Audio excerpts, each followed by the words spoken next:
Bienvenidos al canal de YouTube de Ediciones Rodio. Aquí encontrarás vídeos especializados en cada tema. Si te gusta nuestro contenido, no olvides suscribirte, darle a me gusta y comentar tu experiencia. Gracias por elegirnos en tu camino hacia el éxito.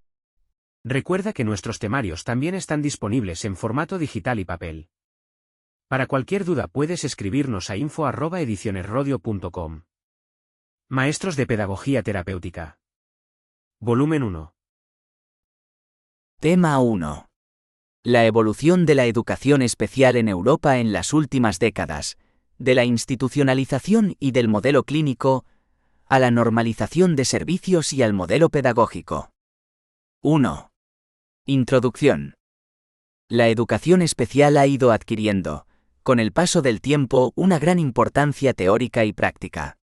Esto ha hecho que se produzcan grandes progresos en el desarrollo de conocimientos acerca del tema, así como grandes avances en las actitudes de la sociedad y en la organización de los servicios educativos. La terminología usada a lo largo de la historia para referirse a personas discapacitadas ha cambiado. A lo largo del desarrollo del tema encontraremos términos que en la actualidad no se utilizan, como deficiente, minusválido, discapacitado, subnormal, que han dejado de usarse por la carga peyorativa que tienen. Actualmente se usa el término discapacitado, aunque sí es correcto hablar de déficit, minusvalía, discapacidad, deficiencia.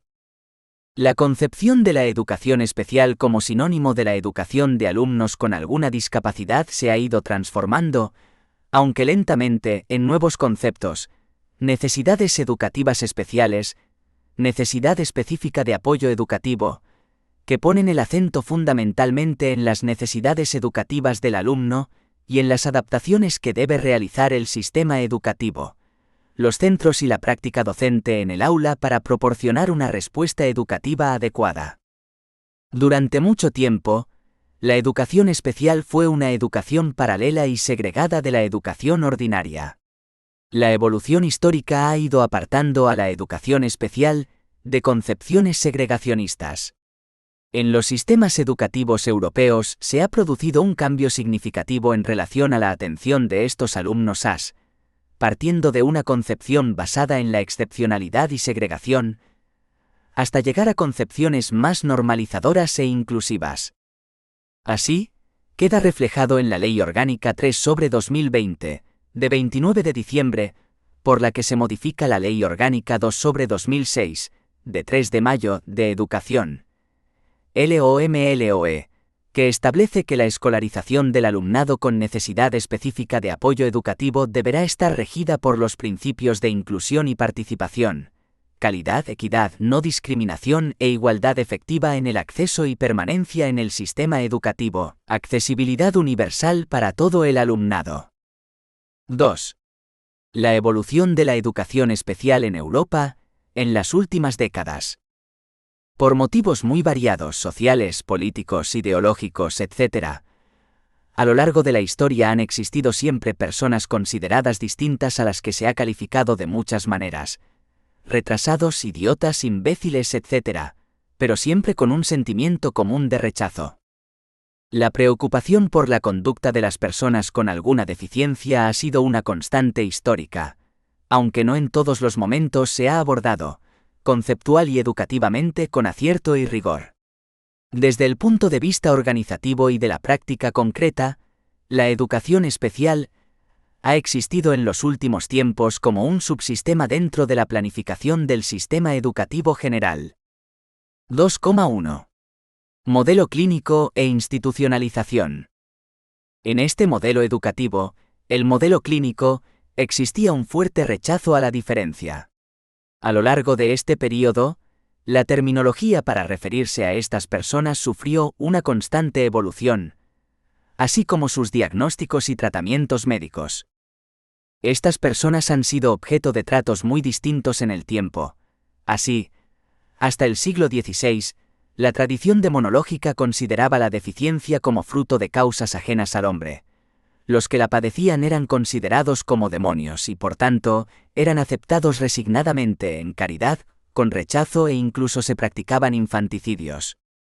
2.1,1. Escuela segregadora. Educación especial desde el siglo XVI hasta el siglo XVII. Entre principios del siglo XVI y el siglo XVII, sucedieron algunos hitos históricos importantes en la atención a las personas diferentes. Uno de los principales cambios fue la consideración de que pudieran recibir educación y así mejorar sus habilidades y capacidades.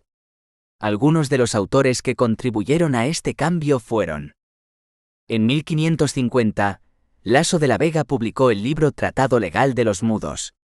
En él se recogen los derechos y deberes de estas personas. También en 1550, Pedro Ponce de León publicó su Tratado Legal sobre los Mudos, de gran importancia, ya que en ella se refleja la educabilidad de estos niños con discapacidad, así como un método práctico y efectivo de instrucción a través del cual se aplicaban técnicas de aprendizaje oral, lectura labial y pronunciación. La influencia de Ponce de León se amplió también al retraso mental en general. Podemos considerarlo como el primer educador de la historia. La primera obra metódica para enseñar a los sordomudos se atribuye a Juan de Pablo Bonet, principios del siglo XVII. Su trabajo trata de los movimientos de la lengua y los labios, así como de las distintas facciones de la cara que influyen en la pronunciación. A Jacob Rodríguez Pereira se le considera el fundador de la logopedia, pues se le atribuye que enseñó a hablar a una persona sorda e intentó un procedimiento educativo para sordomudos muy revolucionario, en el que destacan la lectura labial, el aprendizaje de la articulación y el tacto. Entre el siglo XVIII y principios del siglo XX, la educación de los deficientes se realiza mediante su institucionalización, siendo la principal función de estas instituciones la de la custodia, presentando un marcado carácter asistencial. Por tanto, no prestaban atención ni al aprendizaje ni a la educación de estas personas. Aparecieron las primeras escuelas específicas, que escolarizaban al alumnado según el déficit diagnosticado. De esta forma, se crearon instituciones para deficientes sensoriales, para deficientes intelectuales, etc., resultando por tanto un modelo de escuela segregador. Se fundamentaban o tenían como principio vertebrador la detección del trastorno o patología del niño o niña, déficit. Dependiendo de este trastorno, se educaba en la escuela especializada. Este principio vino a caracterizar este modelo educativo como modelo clínico. 2.1.2. Escuela compensadora. Educación especial desde la segunda mitad del siglo XX. El siglo XX fue una época de progreso. Según L. Ranner se produjeron los siguientes avances. Década de los años 10. Se caracteriza por la divulgación de los trabajos psicométricos de Binet. Los juristas crean los tribunales especiales de menores. Década de los años 20. Se abren los primeros centros de reeducación para delincuentes infantiles. Aumentan al mismo tiempo las escuelas de enseñanza individualizada. Década de los años 30. Se fundan los primeros centros de educación infantil dirigidos por médicos, psicólogos y asistentes sociales que trabajan en equipo. Al mismo tiempo, los educadores no piensan ya tanto en un simple retraso intelectual, sino en cambios de conducta infantil, y junto con psicólogos y psiquiatras tratan de definir métodos educativos apropiados. Se organizan por estas fechas las primeras asociaciones de padres de alumnos que, junto con los educadores, hacen una mejor comprensión de las dificultades del niño en el marco escolar y familiar. Década de los años 40. Se generalizan los métodos psicoterapéuticos, especialmente los métodos freudianos basados en los juegos. Ya se trabaja directamente con el niño. Los terapeutas se diversifican y se matizan con el desarrollo de la reeducación y de la psicoterapia pedagógica, tratamientos logopédicos, psicodramas, relajación. Comienza la difusión de las terapias basadas en las teorías del aprendizaje, que tanta valía tendrán para el tratamiento de las conductas en deficiencia mental, así como los avances bioquímicos, cromosomopatías y demás, y los progresos en tratamientos medicamentosos. Hasta mediados del siglo XX, se prolonga la situación de institucionalización de los disminuidos psíquicos. Según García, 1989, esto se produce por varias razones. A. Arraigo de las actitudes negativas hacia los deficientes. B. Predominio psicométrico desde comienzos de siglo, hecho que contribuyó a encasillar a los sujetos. C. La consideración del deficiente como elemento antisocial y perturbador. D. Abandono de grandes profesionales de corte renovador del campo de la deficiencia mental. E. Las guerras mundiales y la crisis de los años 30 hacen frenar el desarrollo de los servicios sociales al desviar los recursos a otros fines. Desde la segunda mitad del siglo XX, comienzan a aparecer nuevos ideales que otorgan a todos los ciudadanos derechos por igual, con independencia de las posibles discapacidades que pudieran presentar. En el ámbito educativo se cuestiona fuertemente el modelo educativo segregador, el carácter innato de alguna de las patologías, la evolución de los aprendizajes que presentaban alguno de los alumnos y alumnas. Las escuelas compensadoras se caracterizaban por considerar que las condiciones personales del alumnado eran la causa única de su problema. Por tanto, el diagnóstico seguía centrado en el déficit. Y otra característica significativa fue su currículo rígido e inflexible, impidiendo adoptar cualquier tipo de medida de flexibilización e individualización de la enseñanza. No obstante, este modelo de escuela realizó dos aportaciones fundamentales a la educación especial, que fueron: por un lado, la creación de programas de apoyo que se desarrollaban en aulas específicas dentro de los centros ordinarios. Por primera vez en la historia, la educación especial comenzó al menos compartiendo espacio físico con la escuela ordinaria. Y por el otro, el desarrollo de diferentes técnicas de individualización de la enseñanza, que incluso hoy en día siguen siendo estrategias metodológicas que aplicamos en las diferentes situaciones de aprendizaje. Algunos ejemplos de estas técnicas de individualización fueron: 1.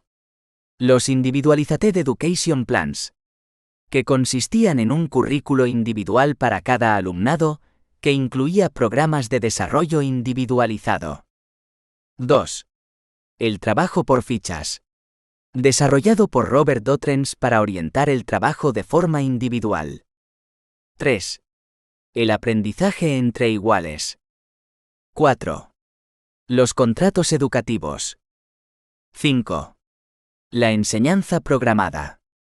La escuela compensadora terminó convirtiéndose en una educación segregada dentro de los centros ordinarios. 2,2. Modelo pedagógico y normalización de servicios. A partir de los años 60 se va a producir la llamada tercera revolución mental. Cambian los conceptos de deficiencia mental, pero lo más importante y destacado es el surgimiento de un movimiento que promueve un giro en cuanto a la institucionalización y la educación especial, basado en los principios de normalización e integración. Algunos de los motivos que generaron estos cambios de actitudes, tanto en las familias como en la sociedad en general, fueron: 1. Se había estudiado y adquirido mayor conocimiento sobre la realidad de las discapacidades. 2. El aislamiento y la falta de comunicación social que padecían estas personas causaba el empobrecimiento de su desarrollo integral. 3. Los estados disponían de mayores recursos, tanto económicos como técnicos. 4. Los trabajos de investigación psicopedagógica de Dunn en 1968 sobre el aprendizaje y la discapacidad. Estos y otros motivos trajeron como consecuencia la aparición de nuevas necesidades sociales y también educativas, que se tradujeron en la formulación de 4 principios. Estos pasarán a ser principios vertebradores, no solo de la atención a la diversidad, sino de muchas de las leyes educativas que aprobarán los diferentes países europeos hasta final del siglo XX y principios del XXI. Estos principios fueron adaptados al ámbito educativo, resultando: principio de individualización de la enseñanza. Principio de sectorialización de la enseñanza. Principio de integración educativa. Principio de normalización. Niels Bank Mikkelsen, danés, formuló en 1969 el principio de normalización. La posibilidad de que los deficientes mentales lleven una existencia tan próxima a lo normal como sea posible. El sueco Bengt Nirge también en 1969 reformuló su definición, considerando el principio de normalización como hacer accesible al deficiente mental patrones y condiciones de vida tan semejantes como sea posible a las normas y patrones de la sociedad en general. Y en 1972, el alemán Wolf Wolfensberger lo definió como la utilización de los medios los más normativos posibles desde el punto de vista cultural para establecer y mantener comportamientos y características personales los más normativas posible. La normalización era el objetivo y la integración el método de trabajo. Mayor, 1989, por su parte, señala los siguientes factores como indicativos de esta nueva valoración de la deficiencia. A. El desarrollo del asociacionismo de padres que reivindican los derechos del deficiente como ser humano especialmente necesitado. B. La progresiva implantación de otros modelos de prestación de servicios a la persona deficiente ofrecidos por la comunidad y en la comunidad, donde vive como ciudadano, y no en instituciones separadas. C. Los programas de atención se plantean como servicios comunitarios totales, procurando la integración de los deficientes en la comunidad. D. La toma de conciencia por parte de la sociedad en general de la baja calidad y deshumanización existente en las grandes instituciones. E. Las investigaciones sobre actitudes negativas de la comunidad hacia los sectores sociales marginados. F. Los avances experimentados en biología, psicología, medicina, pedagogía, etc., posibilitan expectativas más optimistas respecto a la capacidad de aprendizaje y desarrollo de las personas deficientes. G. La Declaración de los Derechos Generales y Especiales del Deficiente Mental, adoptada el 24 de octubre de 1966, en la Asamblea de la Liga Internacional de Asociaciones Protectoras de Deficientes Mentales, durante el Cuarto Congreso Internacional celebrado en Jerusalén, y asumida por la ONU el 20 de diciembre de 1971. H. Los nuevos idearios referentes a la prestación de servicios, normalización, integración, individualización y sectorización. 2.2,1 Escuela comprensiva e integradora. En 1978, se publica en Reino Unido el informe de Mary Warnock. Este informe introdujo por primera vez en la historia el concepto de necesidades educativas especiales, situando el foco de atención en la interacción entre el alumnado y la respuesta educativa que se le ofrece. El informe realiza algunas consideraciones, entre las que destacan las que siguen. 1. La interacción del sujeto con el contexto social y físico es fundamental en el proceso de aprendizaje. 2. El nivel de desarrollo y del aprendizaje depende de dos variables: las capacidades individuales y las experiencias de aprendizaje que se le ofrecen al alumno. 3. Los objetivos educativos son iguales y comunes para todos, respondiendo de esta forma al principio de normalización. 4. Todas las personas necesitamos ayuda para alcanzar los objetivos que nos proponemos. Este informe puso de relieve la necesidad de realizar cambios profundos en los sistemas educativos y crear escuelas cuyas posibilidades no están cerradas, donde sus necesidades se reconocen como cambiantes y que entienden como cotidiano el reajuste constante que supone responder a estas necesidades. Según la profesora Carmen García Pastor, una escuela que integra necesidades no niños. Las escuelas integradoras se fundamentaban, por un lado en la comprensibilidad, con un fuerte núcleo de contenidos comunes que evitaba la segregación, y por otro lado, la atención a la diversidad, considerándola como el respeto a las individualidades y no a la uniformidad del modelo clínico.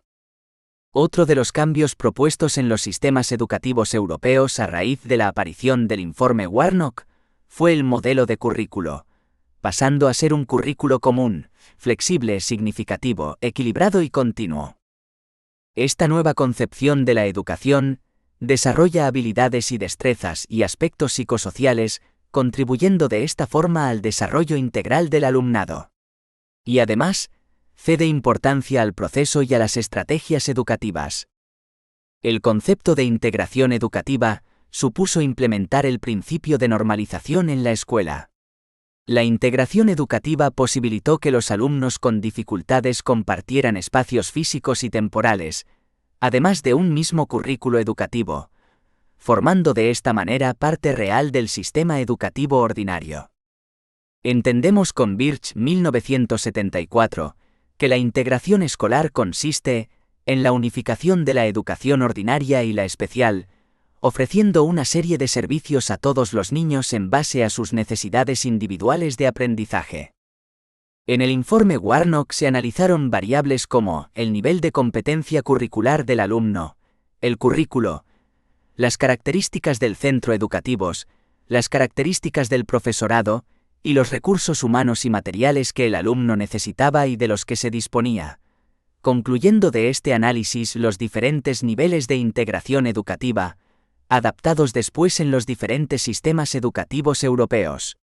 Los que se señalaron en el informe fueron: aula ordinaria con apoyos internos, aula ordinaria con apoyos externos, aula ordinaria con apoyo especializado interno, aula ordinaria con apoyo en aula especial, aula especial a tiempo parcial en aula ordinaria, aula especial a tiempo completo. En España, estos principios e ideales no llegaron hasta principios de los años 70. Coy, Palacios y Marchesi determinaron que las causas que generaron la escuela integradora en nuestro país fueron: las experiencias previas en integración escolar habían sido muy positivas en nuestro país. La revisión de los procesos de aprendizaje, la evaluación médica y psicométrica y la consideración de las diferencias individuales de los alumnos. La aparición de una nueva concepción psicológica y pedagógica de los trastornos del desarrollo. Siguiendo a Marchesi, 1990, las tendencias principales que han favorecido estos cambios en nuestro país han sido: distinta concepción de los trastornos del desarrollo y de la deficiencia. El déficit no es una categoría con perfiles clínicos estables, sino que se establece en función de la respuesta educativa. Orientaciones nuevas más centradas a dar importancia a los procesos de aprendizaje y hacia concepciones más interactivas, favorecedoras del progreso del alumno. Mayor número de profesionales expertos tanto en la escuela ordinaria como en la educación especial, que pusieron en entredicho la eficacia de los sistemas aislados y dieron un replanteamiento a los métodos de evaluación.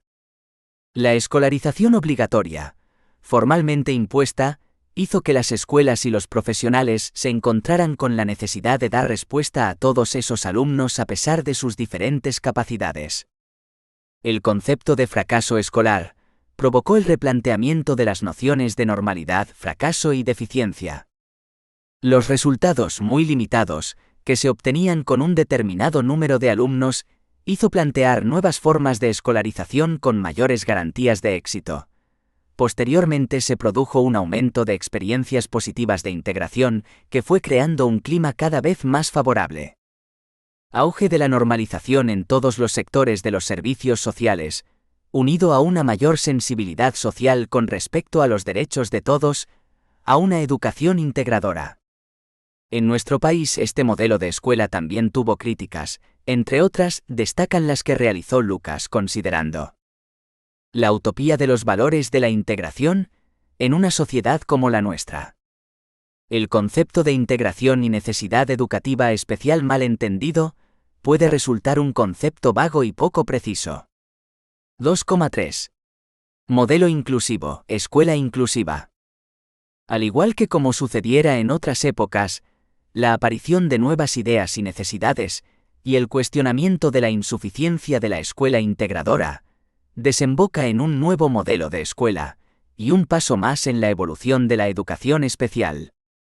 Los diferentes significados y usos que se daban al discurso de la integración estaban determinando que éste se considerara ambivalente. Uno de sus principales problemas proviene de la consideración de las necesidades educativas especiales desde el modelo deficitario que ha caracterizado a la educación especial más tradicional. En muchos contextos, el término necesidades educativas especiales se ha convertido en una nueva categoría para identificar a los alumnos especiales, al favorecer la percepción de que los niños que están inmersos en ella son un grupo homogéneo cuya característica fundamental es la de ser especiales. Esto viene determinado porque este término está siendo utilizado en discursos burocráticos, legislativos, educativos y administrativos con relación a la discapacidad. Y aún más, está siendo definido como sinónimo de discapacidad aunque ésta no aparezca.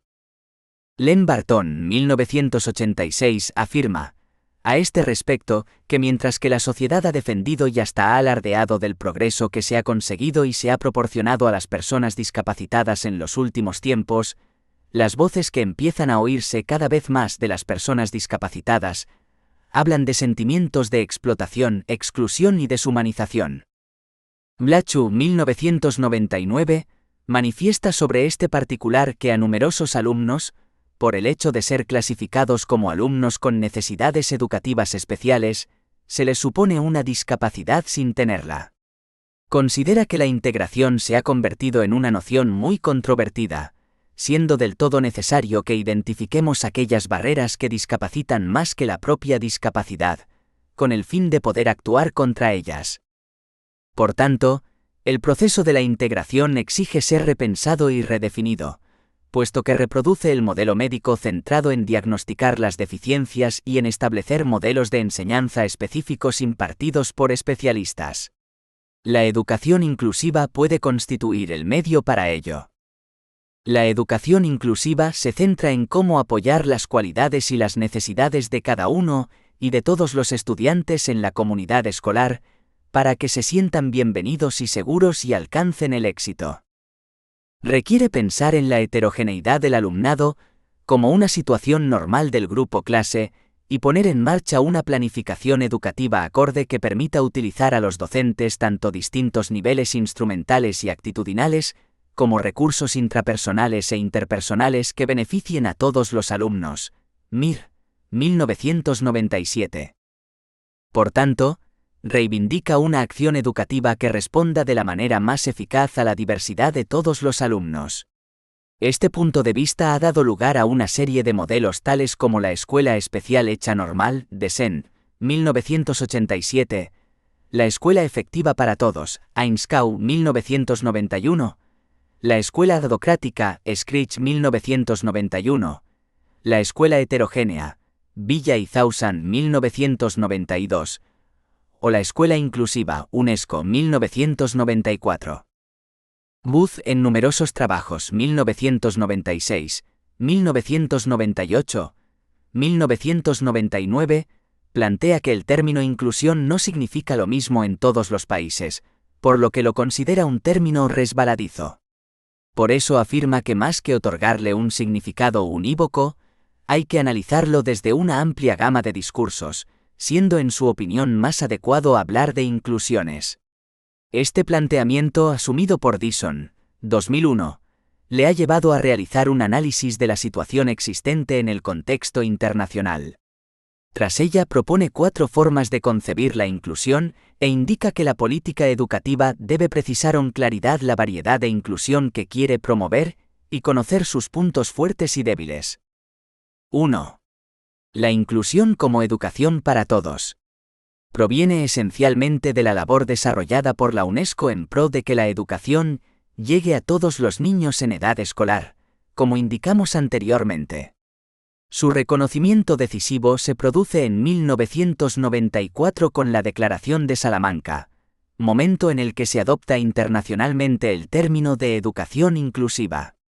Así, se proclama que los sistemas educativos deben diseñar programas que respondan a la amplia variedad de características y necesidades de la diversidad del alumnado, haciendo un esfuerzo especial en el caso de los niños marginados y desfavorecidos. 2. La inclusión como participación. Su principal interés se centra en conocer si los niños son educados, cómo se lleva a cabo esta situación y hasta qué punto participan en los procesos educativos. Esta forma de entender la inclusión reivindica la noción de pertenencia, puesto que considera la escuela como una comunidad de acogida en la que participan todos los niños. Plantea una forma particular de concebir la sociedad, que entiende el pluralismo no como una forma de ejercer el derecho a ser diferente alejándose, sino a través de un sentimiento de compartir y de pertenecer. La igualdad lleva a la inclusión, la desigualdad a la exclusión. 3. La inclusión como colocación. Su principal objetivo es concretar el lugar donde serán escolarizados los alumnos con necesidades educativas especiales.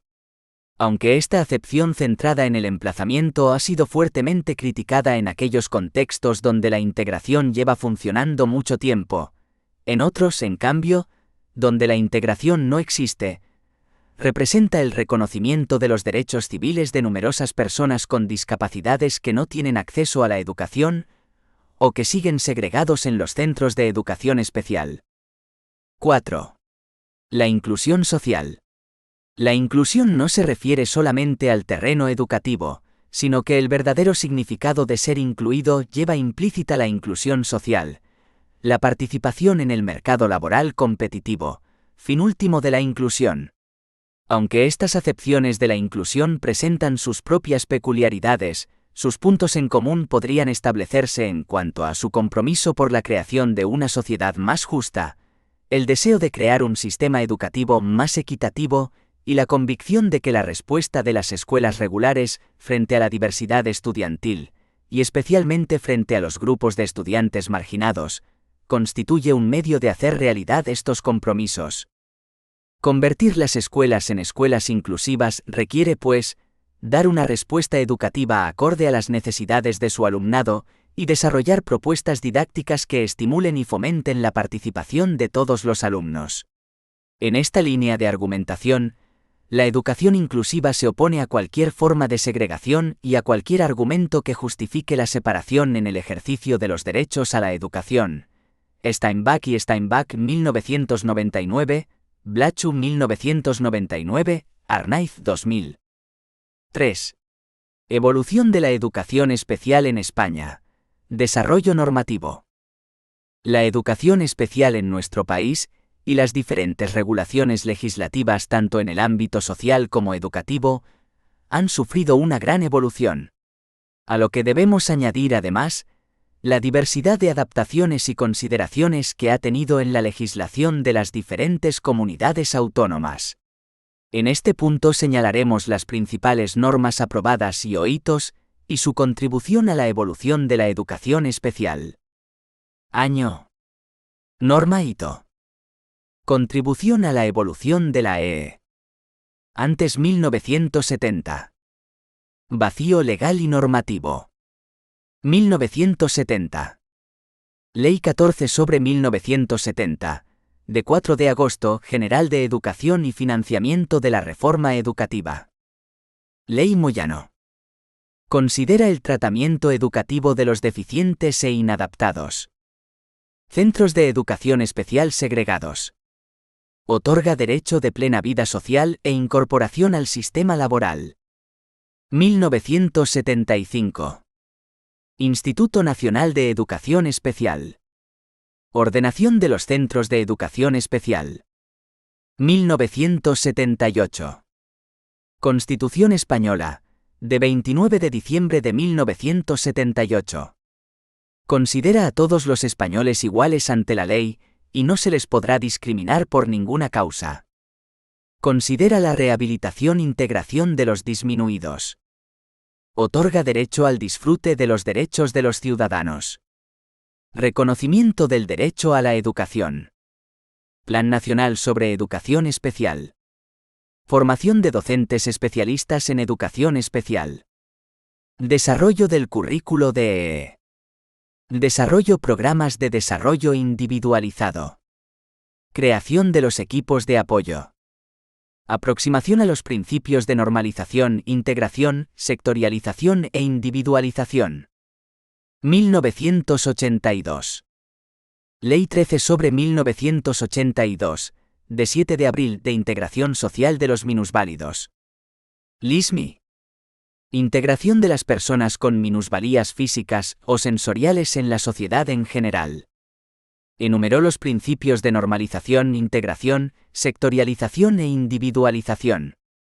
Real Decreto 2639 sobre 1982, de 15 de octubre, de ordenación de la educación especial. Nulo desarrollo de esta norma, resultando muy poco eficaz. 1985. Ley Orgánica 8 sobre 1985, de 3 de julio reguladora del derecho a la educación, LODE. Regulación y desarrollo normativo del derecho constitucional a la educación. Real Decreto 334 sobre 1985, de 6 de marzo de ordenación de la educación especial. Desarrollo normativo de la LISMI y sus principios. Introdujo medidas concretas para la integración escolar. Nuevo concepto de la EE. Ordenación de la EE como integrante del sistema educativo ordinario. Escolarización en centros ordinarios y específicos hasta los 18 años. La EE es gratuita. Necesidad de atención temprana. Dotación de recursos y apoyos a los centros. Formación profesional especial y acceso a la universidad. Inicio de los programas de integración curso 1985 sobre 1986. 1986. Real Decreto 969 sobre 1986, de 11 de abril, por el que se crea el Centro Nacional de Recursos de Educación Especial. Elaboración de materiales. Adaptaciones curriculares. 1990. Ley Orgánica 1 sobre 1990, de 3 de octubre, de Ordenación General del Sistema Educativo. LOGSE. Formulación en una ley educativa de los principios de normalización, integración, sectorización e individualización. Introducción legal del concepto de NEE, aunque no lo define. Adecuación de las enseñanzas a las características de los alumnos. Currículo común que permita la diversificación. Tratamiento integrador de la educación especial. Evaluación psicopedagógica. Equipos de orientación. Evaluación formativa y procesual. Escolarización en centros de educación especial, cuando las características del alumno no permitan en centro ordinario. Atención educativa desde su detección. Participación de las familias. 1995.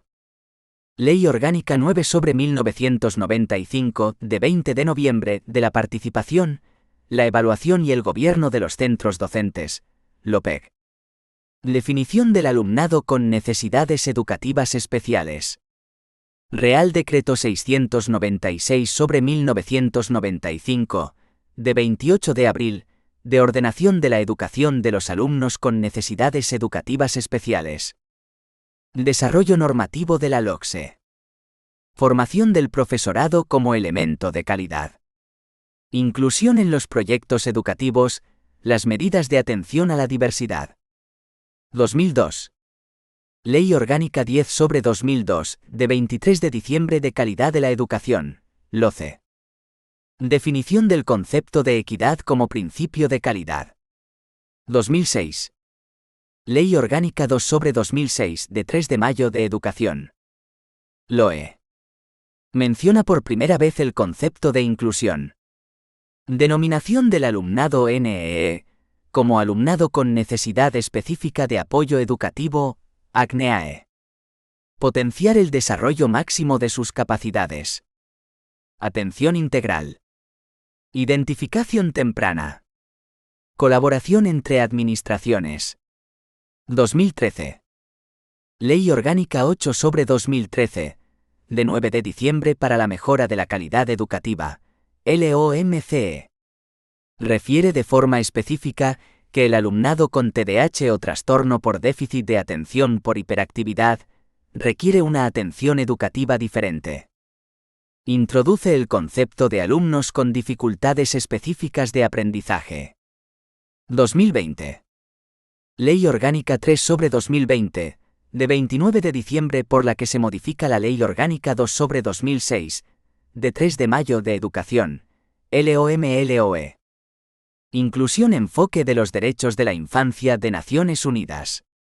La inclusión educativa se convierte en un principio y fin de la educación. Menciona y define por primera vez el concepto de diseño universal de aprendizaje. 4. Conclusión. En la historia de la educación especial se puede apreciar el cambio del concepto desde una apreciación puramente segregadora a la actual, referida a una concepción comprensiva e inclusiva. Desde la consideración de un sistema educativo paralelo a un sistema único, donde se atiendan todas las necesidades de los alumnos. Este cambio no ha sido fruto de la casualidad, sino de los cambios sociales producidos y muy relacionados con los avances en las ciencias, la concienciación por parte de la sociedad, el auge de los servicios sociales, políticas más democráticas.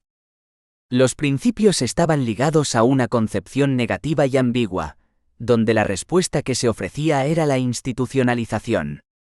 Esta forma de entender a los disminuidos psíquicos estaba sostenida por el modelo médico. Gracias a los avances de las ciencias sociales, los cambios producidos en la sociedad y demás, se va imponiendo un modelo pedagógico basado en la nueva concepción de necesidades educativas especiales, fruto de nuevos conceptos. Principio de normalización. Integración. Necesidades educativas especiales. Necesidades específicas de apoyo educativo. Inclusión. Hasta llegar hoy en día a la concepción de una escuela que garantice la inclusión de todos sus alumnos y alumnas, que los atienda de forma personalizada, que prevenga las dificultades de aprendizaje y que ponga en práctica mecanismos de compensación de las necesidades de sus miembros.